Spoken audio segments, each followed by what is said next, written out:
Mengapa gereja harus ditutup? Hingga tidak ada satupun manusia yang bisa dan berhak untuk menutup gereja.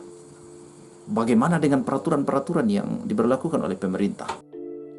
Ya, selamat siang, salam sehat. Salah satu kegelisahan orang Kristen selama masa pandemi ini adalah yang saya temukan itu dalam diskusi-diskusi, baik diskusi secara langsung dengan jemaat ataupun dengan memperhatikan diskusi-diskusi yang berkembang di media sosial, adalah soal penutupan gedung gereja sebagai konsekuensi dari pemberlakuan, kalau tahun lalu namanya PSBB, sekarang namanya PPKM. Misalnya di daerah kami di Toraja Utara itu sedang PPKM level 4, sehingga konsekuensi dari pemberlakuan PPKM itu semua sarana-sarana ibadah, salah satunya adalah gereja, tidak diperkenankan untuk dipakai sebagai tempat beribadah berjemaat seperti biasa. Dan akibatnya ibadah hari Minggu yang biasanya dilakukan bersama-sama di gedung gereja itu kemudian dipindahkan ke rumah masing-masing. Jadi orang masing-masing beribadah di rumah, tidak lagi beribadah di gedung gereja seperti biasa. Nah, ini menimbulkan tanda kutip polemik, keresahan teologis di tengah-tengah jemaat, di mana banyak jemaat yang mengatakan, mengapa gereja ditutup? Bukankah, bahkan ada yang mengatakan, bukankah justru ketika ada masalah besar seperti ini, kita harusnya semakin erat bersekutu, berdoa bersama supaya masalah ini bisa berlalu. Justru kalau ada penyakit seperti ini, kita semakin rajin beribadah bersama dan berdoa kepada Tuhan supaya Tuhan menghilangkan penyakit ini. Mengapa gereja harus ditutup? Tentu itu satu kegelisahan. Dan ada satu orang anggota jemaat yang pernah bertanya kepada saya, bagaimana pendapat Pak Pendeta kalau gereja ditutup seperti ini? Saya mengatakan dengan tegas bahwa pertama, yang mendirikan gereja itu adalah Tuhan itu sendiri, sehingga tidak ada satupun manusia yang bisa dan berhak untuk menutup gereja. Gereja tidak boleh ditutup dengan alasan apapun. Lalu kemudian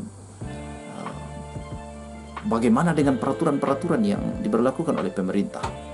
Nah, disinilah kemudian saya kemudian mengatakan bahwa ini terkait tentang mindset kita atau pemahaman kita tentang gereja. Sebenarnya gereja itu apa? Kita harus memikirkan kembali, merenungkan kembali definisi gereja, supaya kita bisa memahami dengan tepat bagaimana bergereja di tengah pandemi. Dan untuk itu saya menggunakan salah satu lagu sekolah minggu yang liriknya sangat sederhana, tapi menurut saya ini bisa menjelaskan tentang definisi gereja dengan cara yang sangat sederhana. Lagunya kurang lebih begini: bukalah pintunya, lihat di dalamnya, gereja adalah orangnya. Gereja adalah orangnya. Apa maksudnya? Kalau kita lihat sejarah gereja pertama kali berdiri, Tuhan Yesus sendiri sampai dia naik ke surga, belum ada yang disebut gereja waktu itu.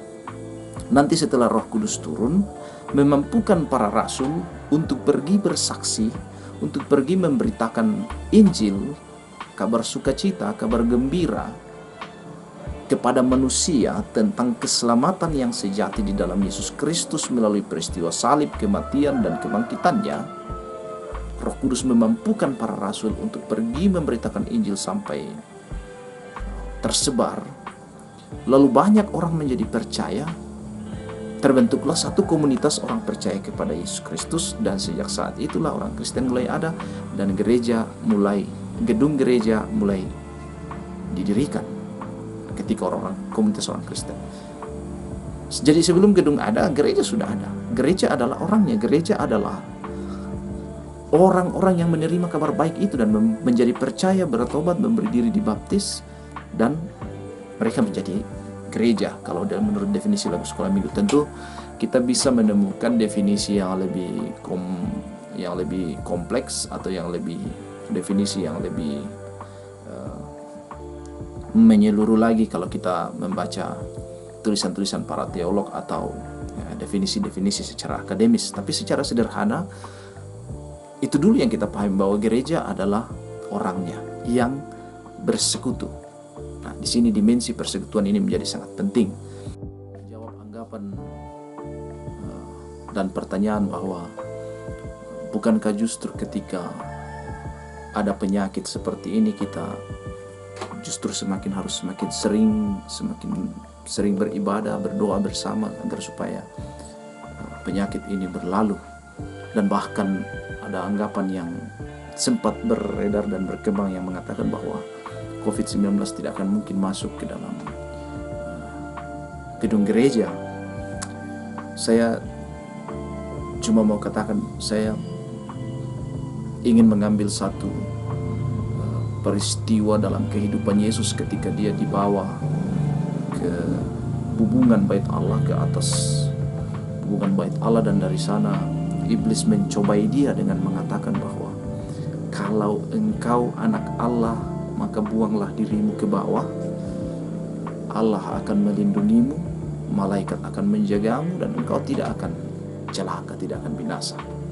Apakah Tuhan Yesus mengikuti apa yang dikatakan oleh iblis itu dan membuang dirinya ke bawah? Kan ada Tuhan yang menolong, karena kuasa Allah bersama dengan dia. Tidak, Tuhan Yesus justru menghardik iblis itu dan mengatakan kepada iblis itu, ada tertulis, jangan engkau mencobai Tuhan Allah. Kalau kita sudah tahu bahwa di depan kita ini ada jurang, dan kita sudah tahu bahwa kalau kita jatuh ke dalam jurang itu, maka kita akan binasa, apakah kita akan mengatakan, saya tetap akan lompat ke bawah? Dan ketika saya lompat ke bawah karena saya adalah orang percaya, maka Tuhan tidak akan membiarkan saya celaka. Saya akan lompat ke bawah dan Tuhan tidak akan membiarkan saya mati, binasa, atau paling tidak patah dan sebagainya. Tuhan akan menolong saya, kan? Itu sama dengan mencobai Tuhan Allah. Itu sama saja, kita sama dengan corona ini, sama dengan COVID-19 ini. Kalau kita sudah tahu bahwa penyakit itu ada penyakit yang sedang menjadi pandemi di seluruh dunia, dan penyakit itu menular terutama melalui kerumunan orang banyak, lalu saya akan tetap berkerumun, bertemu dengan orang banyak dalam ibadah. Karena ketika saya beribadah, sekalipun saya bertemu dengan orang banyak, sekalipun pandemi sedang terjadi, Tuhan akan tetap menolong saya. Itu sama saja dengan kita mencobai Tuhan Allah. Justru firman Tuhan dari Amsal pasal 27 ayat 12 mengatakan, kalau orang bijak melihat malapetaka, bersembunyilah ia. Tetapi orang yang tak berpengalaman berjalan terus, lalu kena celaka.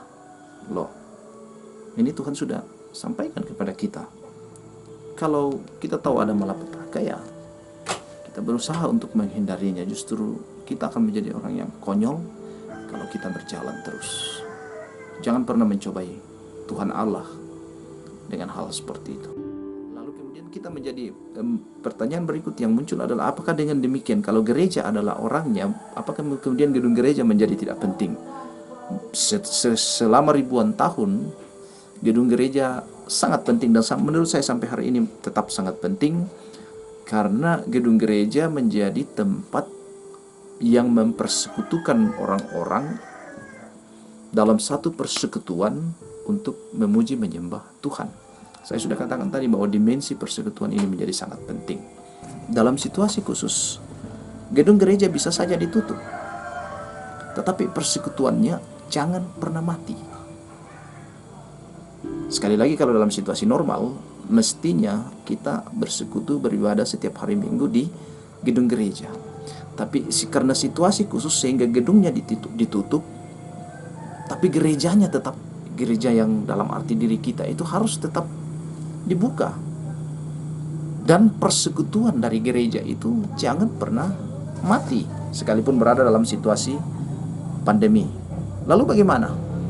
Untungnya teknologi sudah memberi kita alternatif, memberi kita sebuah alternatif dalam situasi khusus seperti ini, sehingga gereja-gereja masih tetap bisa bersekutu dengan memanfaatkan teknologi yang ada, misalnya melalui ibadah virtual dan berbagai-bagai hal yang lain yang bisa dilakukan. Lalu atau ya yang paling karena di daerah kami itu signal agak sulit sehingga untuk ibadah virtual begitu sulit, ya kita bisa ibadah di rumah. Kalau kita memahami bahwa gereja adalah orangnya, gereja tidak dibatasi oleh tembok, tetapi gereja adalah orangnya, maka penutupan gedung gereja tidak akan pernah membuat gereja tertutup. Nah, justru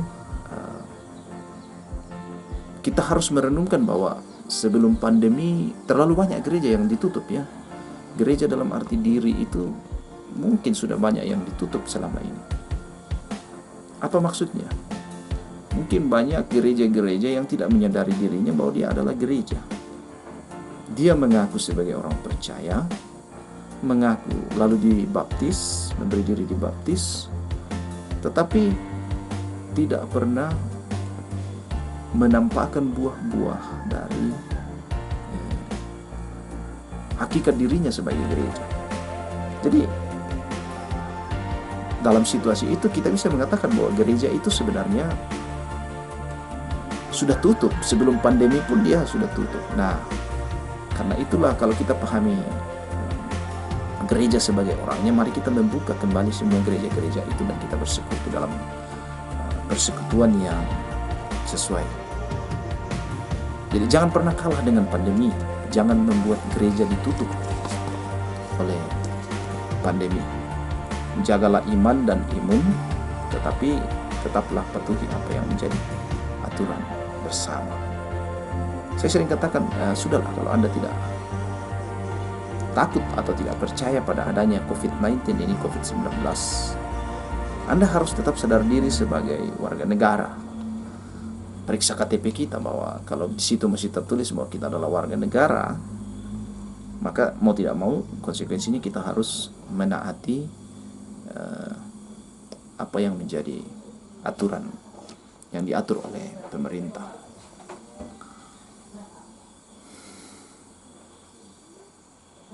Saya kira itu.